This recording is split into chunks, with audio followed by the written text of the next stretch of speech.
Hello friends, in this video now I am going to take energetics of Tca cycle.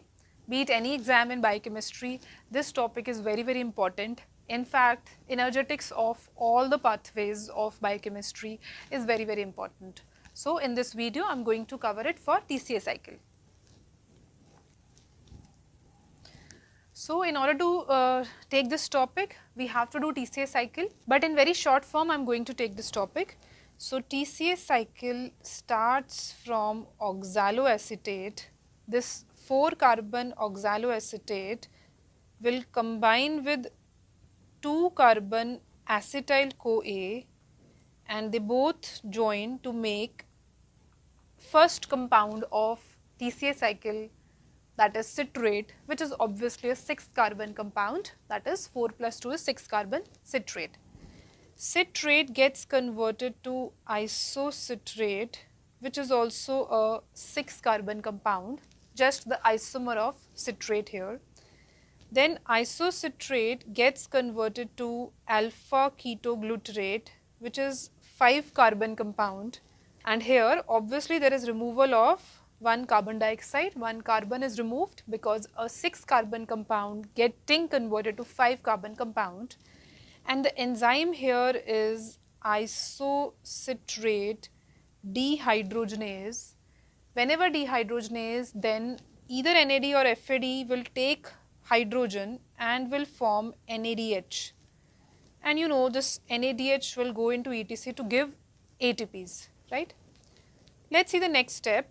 Next step is alpha ketoglutarate, 5-carbon compound, gets converted to succinyl-CoA, which is 4-carbon compound. Again, a 5-carbon compound getting converted to 4-carbon compound, there is removal of carbon dioxide and the enzyme is alpha ketoglutarate dehydrogenase. Here also NAD gets converted to NADH and this NADH will also give ATP via ETC, right? Then next step is succinyl-CoA gets converted to succinate, and this is the only substrate level phosphorylation step of Tca cycle which will form one ATP. Directly ATP formed here without requiring ETC is known as substrate level phosphorylation step, right? Now succinate gets converted to fumarate with the help of enzyme succinate dehydrogenase. For this dehydrogenase, FAD comes to take hydrogen and FAD forms FADH2, right? This will also go into ETC to give ATP, right? Now, completing the cycle, fumarate gets converted to malate, then malate gets converted to oxaloacetate. So last step is malate to oxaloacetate catalyzed by enzyme malate dehydrogenase. For this dehydrogenase also NAD comes and take hydrogen and forms NADH. So NADH is formed here which will also give ATP via ETC, right? So the energetic points here are, we are forming NADH. Can you see how many NADH are getting formed? One at isocitrate dehydrogenase step, second at alpha ketoglutarate dehydrogenase step, third at malate dehydrogenase step. So we are getting 3 NADH here, 1 FADH2 from succinate dehydrogenase step, and here 1 ATP directly getting formed, at substrate level phosphorylation step. So let's do the counting here.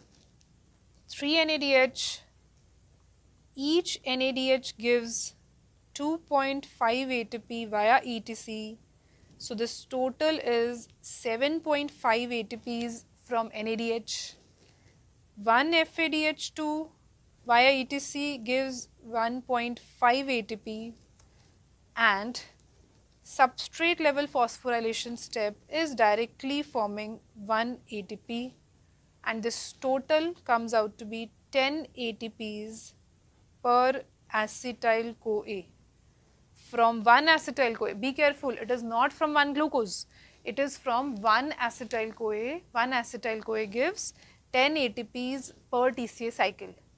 Earlier, the calculation was that they were calculating 12 ATPs out of 1 acetyl-CoA, but now that calculation is not taken, because now we take that 2.5 ATPs from 1 NADH and 1.5 ATPs from 1 FADH2. Do not take the old calculation. Old calculation was saying that 3 ATPs from NADH and 2 ATPs from FADH2. So now be careful, the new energetics is this only, and do not follow old books for energetics. Please be careful in this point. This is it with this topic. Thanks for watching. Best wishes to you.